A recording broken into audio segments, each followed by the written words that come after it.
예, 팩트체크를 시작하겠습니다. 오늘 팩트체크는 매우 논쟁적인 사안을 팩트체크를 하게 됐습니다.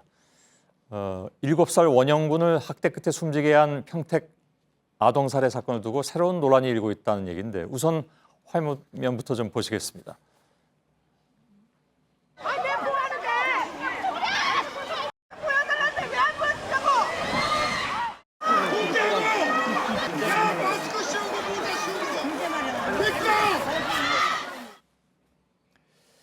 예, 그러니까 피의자들의 얼굴을 왜 공개하지 않느냐 하는 건데 최근에 흉악범죄의 경우에 범인 얼굴을 공개한 경우도 있어서 더 의문이 나오는 것 같기도 합니다. 오늘 팩트체크에서 이 문제를 짚어보죠.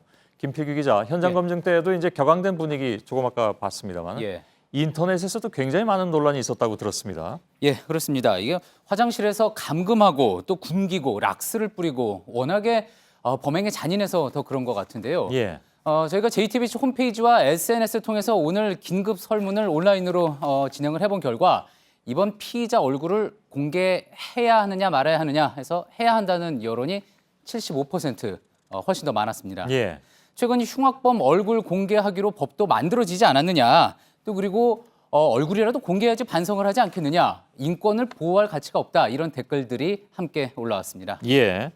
그 댓글 내용처럼 흉악범 얼굴을 공개하도록 법이 개정된 부분이 있잖아요, 그죠? 예. 2009년에 강호순 사건 때인 것으로 기억을 합니다만. 맞습니다. 그 역사, 범인 얼굴 공개하는 그 역사를 간단하게 한번 좀 짚어보면은요.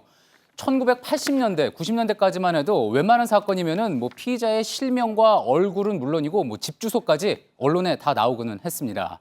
그러다가 이제 2000년대 들어서 유죄 판결이 날 때까지 피고인은 무죄로 봐야 한다. 그리고 또 피의자의 초상권도 보호돼야 한다는 부분이 강조되면서 범인에게 얼굴을 가려주고 마스크를 씌우는 그런 모습이 시작이 됐는데요. 예. 근데 이 말씀하신 대로 2009년 강호순 연쇄살인 사건 이후에 다시 여론이 반전됩니다.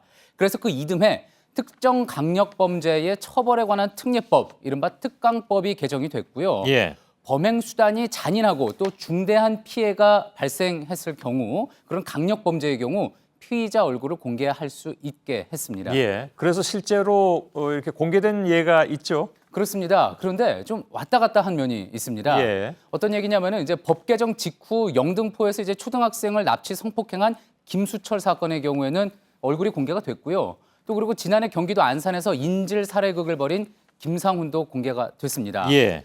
하지만 자신의 부인과 두 딸을 한꺼번에 죽인 서초구 세모녀 살해 사건, 그리고 또 소풍을 가고 싶다고 했던 의붓딸을 때려서 죽였던 울산 사건 등에서는 지금 보시는 것처럼 이렇게 얼굴을 다 가렸습니다. 예. 이번 평택 사건 역시 비공개 결정이 난 겁니다. 예. 근데 아까 이제 특강법이라고 했습니다만 거기에 그러니까 뭐 기준 같은 것들이 그러니까 어느 정도 이것이 잔인한 범행이냐, 그리고 이제 중대한 피해냐, 이걸 판단하는 것. 다시 말하면 얼굴을 공개하느냐 공개하지 않느냐에 대한 판단은 누가 합니까? 예, 특강법상으로는요, 지금 경찰이나 검찰이 판단해서 결정을 하게 돼 있습니다. 예. 이번 평택 사건의 경우에도 관할 경찰이 그 비공개를 판단해서 결정을 한 건데요. 그렇다면 그 기준은 어떻게 볼 수 있을까? 전문가들에게 들어봤습니다. 예. 원영이 어머니 얼굴을 이제 그래서 알려줘야 되느냐 마느냐, 그거는 법에 규정은 없어요. 지침이 있는데 아주 그 지침대로 운영되지는 않고 국민 여론들에 좀 따라서 재량의 폭은 꽤 넓은 걸로 보이고, 프라이버시의 권리가 강해졌다 싶으면 제한대로 공개하다가 국민의 알 권리가 중요하다 싶으면 공개하는, 국민 여론이 어디로 가는지에 따라서 왔다 갔다 하는 것 같아요. 아직. 예. 예, 조금 더 설명을 드리면은요. 예. 결국 이 국민의 알 권리를 충족시키고 유사 범죄를 막는 효과를 기대할 것이냐, 아니면은 무죄 추정의 원칙과 인권 존중에 더 무게 중심을 둘 것이냐에 따라서 이 공개와 비공개가 결정이 되는 셈인 거죠. 예. 실제 얼굴이 그런데 공개가 된 뒤에 무죄로 드러난 경우도 있고요. 또 범죄를 막는 효과도 이 과학적으로 입증된 게 아니라서 좀 조심스럽게 볼 필요가 있다는 전문가들의 지적도 있습니다. 다른 나라는 어떻습니까? 그러니까 미국 같은 경우에는 제가 알기로는 웬만하면 다 공개돼 버리는 상황인 것 같은데 그건 알 권리를 더 충족하기 위해서인가요? 맞습니다. 미국의 경우에는요, 범죄자를 공인으로 봅니다. 그래서 공익상 신상 정보를 공개할 수 있다라는 그런 해석인데요. 예. 그래서 지금 보시는 것처럼 이렇게 미디어에 범인의 얼굴이 그대로 다 피의자의 얼굴이 나오고요. 그래서 일부러 악의적으로 보도를 한 게 아니라면은 그 보도 내용에 대해서 책임도 묻지 않습니다. 예. 영국도 피의자 초상권에 대해서는 특별히 보호하지 않는 입장이고요. 지금 보시는 것처럼 일본의 경우도 강력 범죄자의 신상을 대부분 공개를 합니다. 예. 하지만 또 선진국 중에서는요, 스웨덴 같이 1심 재판이 끝날 때까지는 엄격하게 비공개로 못 박아두는 곳들도 있습니다. 예. 이 사람들은 그냥 졸제 남의 나라 텔레비전까지 또 나온 셈이 됐군요. 근데 그러니까 뭐 그 나라 문화나 아니면 여론에 달렸다고 볼 수는 있는 것 같은데 문제는 이제 그 언론에선 공개하지 않더라도 그렇다면 요즘 하도 SNS가 뭐 이렇게 막 넘쳐나니까 누군가 어느 개인이 SNS에 올리게 되면 그건 어떡합니까? 예, 충분히 그런 상황을 생각해 볼 수가 있는데요. 말씀하신 대로 만약에 누군가 뭐 개인적으로 예를 들어서 이번 사건 피의자인 아버지 신모 씨를 알고 있다. 그래서 예를 들어서 이런 식으로요. 이건 예시인데요. 이런 식으로 SNS에 사진을 올리거나 또 메신저를 통해서 퍼뜨린다 그러면 명백한 불법행위입니다. 예. 또 유무죄 여부와 상관없이 신 씨가 나중에 명예훼손으로 소송을 걸 수가 있는데요.